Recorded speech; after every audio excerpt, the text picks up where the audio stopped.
So hey guys, welcome back to the channel. तो guys, हमारे real world में और पोकेमॉन वर्ल्ड में एक काफ़ी बड़ी सिमिलैरिटी है जो कि है डेवलपमेंट। जब भी कोई चीज़ नई नई इन्वेंट की जाती है तो वो एकदम डिफरेंट होती है, लेकिन फिर टाइम के चलते वो और ज़्यादा डेवलप हो जाती है और फिर एकदम बेस्ट बन जाती है। अगर हम लोग इसमें किसी रियल वर्ल्ड की चीज़ का एग्जाम्पल लें तो वो है एरोप्लेन। एरोप्लेन तुम देख सकते हो 1903 में जब सबसे पहली बार बना था तो वो कैसा था, लेकिन फिर टाइम के चलते वो डेवलप होता गया और अब तुम लोग देख सकते हो अब तक तो कितने गजब गजब प्लेन्स बन चुके हैं। और अब अगर हम लोग बात करें पोकेमॉन वर्ल्ड की, तो पोकेमॉन वर्ल्ड में ऐसी एक चीज़ है पोकेबॉल। ऑब्वियसली इसके बारे में तुम लोग जानते होगे। पोकेबॉल पोकेमॉन वर्ल्ड की one of the most important चीज़ है। पोकेबॉल का यूज़ पोकेमॉन को पकड़ने के लिए किया जाता है और आज हम इसी पोकेबॉल की फुल हिस्ट्री के बारे में बात करने वाले हैं कि पोकेबॉल कब बनी, कैसे बनी, किसने बनाई, फिर कुछ एंशिएंट पोकेबॉल्स के बारे में बात करेंगे कि कैसे कैसे डेवलप हुई पोकेबॉल। तो काफ़ी ज़्यादा मज़ा आएगा आज की वीडियो में। और इसके अलावा तुमको आज की वीडियो में पोकेबॉल्स के बारे में काफ़ी सारी नई नई इन्फॉर्मेशन जानने मिलेगी और काफ़ी सारी नई नई चीज़ें जानने मिलेगी। तो वीडियो में एंड तक बने रहना। अब बिना किसी तरीके वीडियो को स्टार्ट करते हैं। तो सबसे पहले बात करते हैं सबसे पहली पोकेबॉल के बारे में। तो ज़्यादातर जगहों पर यह बोला जाता है कि सबसे पहले जो पोकेबॉल थी वो बनी थी 400 से 700 साल पहले। ये जो सबसे पहली पोकेबॉल थी ये जोटो रीजन में बनी थी। जोटो रीजन के कुछ लोगों ने पोकेबॉल को बनाया था एक फ्रूट की मदद से जिसका नाम था एप्रिकॉन, जो कि जोटो रीजन में ही पाया जाता था सिर्फ और सिर्फ। और क्या तुमको पता है कि पोकेबॉल बनाने का रीज़न क्या था? तो पोकेबॉल बनाने का रीज़न था प्राइमेप। जोटो रीजन के जो लोग थे वो प्राइमेप को टेम नहीं कर पाते थे आसानी से, क्योंकि प्राइमेप जो थे वो काफ़ी ज़्यादा अग्रेसिव रहते थे। तो प्राइमेप को टेम करने के लिए उन्होंने बनाया पोकेबॉल। तो ऐसे हुआ था इन्वेंशन सबसे पहली पोकेबॉल का।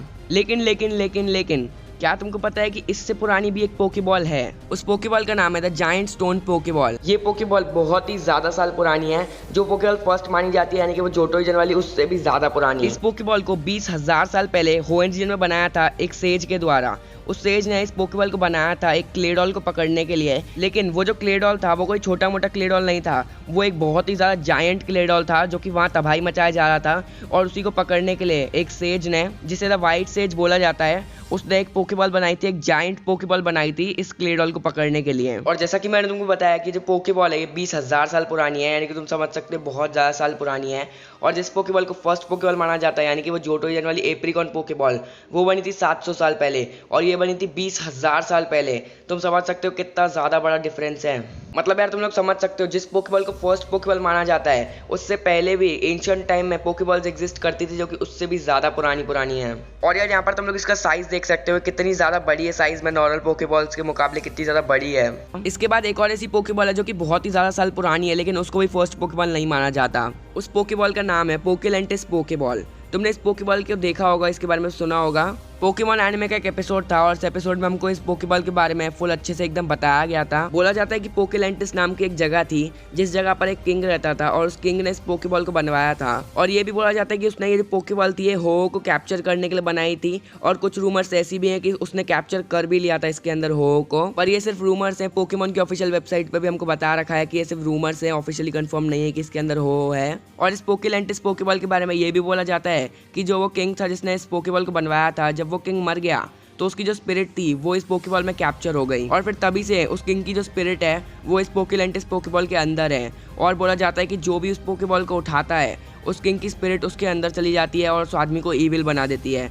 और हमने ये चीज़ एनिमे में भी देख रखी है। ऐश ने इस पोकेबॉल को उठा लिया था और ऐश जो है वो ईविल बन गया था। लेकिन पोकेलेंटिस पोकेबॉल और जायंट स्टोन पोकेबॉल में से कौन सी पोकेबॉल ज़्यादा पुरानी है हम ये एग्जैक्ट और कंफर्म नहीं बता सकते हैं, क्योंकि ऑफिशियल वेबसाइट पर तो हमको यही नहीं बताया गया कि एग्जैक्ट कितने ज़्यादा साल पुरानी पोकेबॉल है। और वहीं कुछ जगह पर बताया गया कि सिर्फ 3,000 साल पुरानी है, यानी कि जायंट स्टोन पोकेबॉल इसके मुकाबले बहुत ही ज़्यादा साल पुरानी हुई। तो इसीलिए क्योंकि हम डिसाइड नहीं कर सकते, इसी वजह से ओल्डेस्ट में मैंने दोनों को टॉप पर रख दिया है। इसके बाद आता है सर एरोन का स्टैफ। ये जो स्टैफ है ये 1,000 साल पुराना है। इसे तुम पोकेबॉल तो नहीं कह सकते, पर ये पोकेबॉल जैसे ही काम करता है, तो इसलिए इसको भी मैंने लिस्ट में रखा है। मतलब कि ये जो स्टैफ है ये भी पोकेबॉल की तरह यूज होता है। इस स्टैफ के अंदर भी पोकेमॉन को बंद किया जा सकता है। इस स्टैफ के अंदर सर एरोन ने अपने लुकारियो को बंद कर दिया था। तो बस इस स्टैफ के बारे में इतनी इन्फॉर्मेशन है। आप दूसरी वाली पोकेबॉल के बारे में बात करते हैं। तो इसके बाद जाके आती है 700 साल पुरानी जोटो रीजन की एप्रिकॉन पोकेबॉल। तो ये वही पोकेबॉल है जिसे कि ऑफिशियली फर्स्ट पोकेबॉल माना जाता है। इस पोकेबॉल के बारे में मैंने तुमको भी स्टार्टिंग में बता दिया था। तुम लोग सोच रहे हो कि यार इससे पुरानी भी तो मैंने तुमको 2 पोकेबॉल्स 3 पोकेबॉल्स बता दी, तो फिर इसको फर्स्ट पोकेबॉल क्यों माना जाता है? तो देखो, मॉडर्न टाइम में जो पोकेबॉल्स बनती हैं वो बनाते हैं मेनली डेवन कॉर्पोरेशन और सिल्फ कंपनी।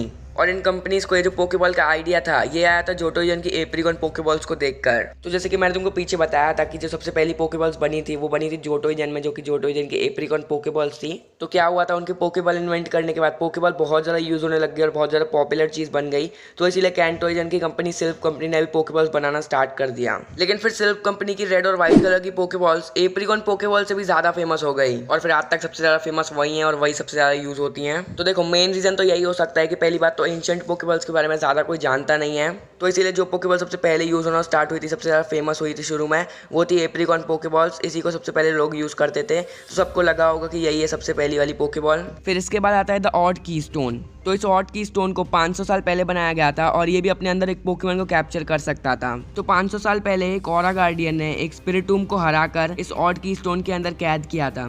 तो क्योंकि ये भी एक पोकेबॉल जैसे यूज हुआ था, इसी वजह से ये भी लिस्ट में आता है। अब बढ़ते हैं नेक्स्ट पोकेबॉल की तरफ। तो फिर नेक्स्ट पोकेबॉल है द कैप्टन्स पोकेबॉल। तो पोकेमॉन एनिमे के एक episode a ship full of शिवर्स में हमको दिखाया गई थी ये पोकेबॉल्स। ये जो पोकेबॉल्स हैं ये 300 साल पुरानी है। एक शिप का कैप्टन था जो कि एक पोकेमॉन ट्रेनर भी था, उसने ऑरेंज लीग भी जीती थी, उसकी थी ये पोकेबॉल्स। और ये काफ़ी ज़्यादा वियर्ड बात है कि ये जो पोकेबॉल्स हैं इनका डिज़ाइन तुम देख सकते हो 300 साल पुरानी है, फिर भी इनका डिज़ाइन एकदम मॉडर्न पोकेबॉल जैसा है। और जो पोकेबॉल्स इनसे कम पुरानी है, जो कि अभी मैं तुमको जिनके बारे में आगे बताऊंगा, तुम उनका डिज़ाइन देखना जो कि एकदम ही डिफरेंट है। तो फिर इसके बाद आती है नाइनटेल्स की 200 साल पुरानी लोकोकस पोकेबॉल। इस पोकेबॉल को हमको पोकेमॉन एनिमे के एक episode just waiting on a friend में दिखाया गया था और ये पोकेबॉल 200 साल पुरानी है। इस पोकेबॉल की एक बहुत ही बड़ी खासियत है कि जो भी पोकेमॉन इस पोकेबॉल के अंदर जाता है वो कभी भी मरता नहीं है। मतलब अगर तुम अपने पोकेमॉन को इस पोकेबॉल के अंदर रखोगे तो वो पोकेमॉन कभी भी मरेगा नहीं। और ये जो पोकेबॉल है काफ़ी ज़्यादा कमज़ोर पोकेबॉल है, ये सब नीचे गिरने से टूट सकती है। जिस एपिसोड के बारे में मैंने तुमको बताया उस एपिसोड में ब्रॉक के हाथ से गिर गई थी और ये टूट गई थी नीचे गिरते ही, जो कि तुम समझ सकते हो एक पोकेबॉल के लिए काफी बुरी बात है, क्योंकि पोकेबॉल को पोकेमॉन के ऊपर फेंक के मारना पड़ता है और अगर पोकेमॉन साइड हट गया तो तुम्हारी पोकेबॉल टूट जाएगी। तो इस हिसाब से पोकेबॉल के लिए काफी बुरी बात है। लेकिन इसका अगर तुम लोग डिजाइन देखो तो डिजाइन तो काफी ज्यादा अच्छा है। बस एक फर्क है इसमें और मॉडर्न वाली पोकेबॉल में, एक तो डिजाइन का जो कि तुम देख सकते हो उसके पैटर्न एकदम अलग है पोकेबॉल पर, और मॉडर्न पोकेबॉल में जो वो बटन है जो कि आगे की साइड पर होता है ये इसके ऊपर के साइड पर है। अब बढ़ते हैं हमारी नेक्स्ट पोकेबॉल की तरफ। नेक्स्ट पोकेबॉल है सैम की पोकेबॉल। तो पोकेमॉन की एक मूवी थी syllable the voice of forest नाम की मूवी। इस मूवी में हमको सैम नाम का एक लड़का दिखाया गया था और उस लड़के के पास हमको दिखाई गई थी ये पोकेबॉल। तुम लोग इस पोकेबॉल का डिजाइन देख सकते हो जो कि एकदम एंशिएंट जैसा लग रहा है। तुमको भी देखने से यही लग रहा हो कि ये पोकेबॉल ज़्यादा ही पुरानी है, पर बता दो ये पोकेबॉल सिर्फ और सिर्फ 40 साल पुरानी है, यानी कि 40 ईयर्स पुरानी है। ये पोकेबॉल बहुत ही अलग तरीके से काम करती है। इस पोकेबॉल का जो बटन रहता है जो कि आगे रहता है मॉडर्न पोकेबॉल्स में, इसका वो बटन ऊपर रहता है और उस बटन को थोड़ा घुमाना पड़ता है। उस घुमाने के बाद जब जाके पोकेमॉन को कैच करती है। और गाइस मैंने तुमको डिजाइन नोटिस करने के लिए बोला था पोकेबॉल का, तुमने किया होगा डिजाइन नोटिस। तो यार देखो वो जो 300 साल पुरानी पोकेबॉल थी कैप्टन की, उसका डिजाइन देखो एकदम मॉडर्न पोकेबॉल जैसा। लेकिन जो पोकेबॉल्स उस पोकेबॉल के बाद आई यानी कि लोकोकस पोकेबॉल, तो उसका डिज़ाइन देखो एकदम एंशिएंट पोकेबॉल जैसा, मतलब एकदम ही डिफरेंट। और फिर इस 40 साल पुरानी पोकेबॉल का देखो ये तो एकदम ही अलग है। तो यार तुम लोग सोच के देखो 300 साल पुरानी पोकेबॉल का डिज़ाइन मॉडर्न पोकेबॉल से सिमिलर है और बाकी उसके बाद जो पोकेबॉल्स आई हैं उनका डिज़ाइन डिफरेंट है। तो ये चीज़ मेरे को काफ़ी ज़्यादा वियर्ड और मिस्टीरियस लगी, इसी वजह से मैंने सोचा तुमको भी बताता हूँ। तो गाइस यही थी पोकेबॉल्स की कंप्लीट हिस्ट्री। तो यार कैसी लगी वीडियो कमेंट सेक्शन में ज़रूर बताना। अगर वीडियो पसंद आई है तो भाई लाइक कर देना। एम करते हैं 1K लाइक्स के लिए। इस वीडियो में यार सीरियसली मुझे 3 दिन की मेहनत लगी है, तो यार प्लीज़ लाइक कर देना। और गाइस अगर चैनल पर नए हो तो सब्सक्राइब करके बेल आइकन को दबा देना पोकेमॉन का अमेजिंग कंटेंट देखते रहने के लिए। और अगर इंस्टाग्राम पर फॉलो करना चाहते हो तो लिंक तुमको डिस्क्रिप्शन बॉक्स में मिल जाएगी। आज के लिए इतना ही। Thanks for watching, bye bye.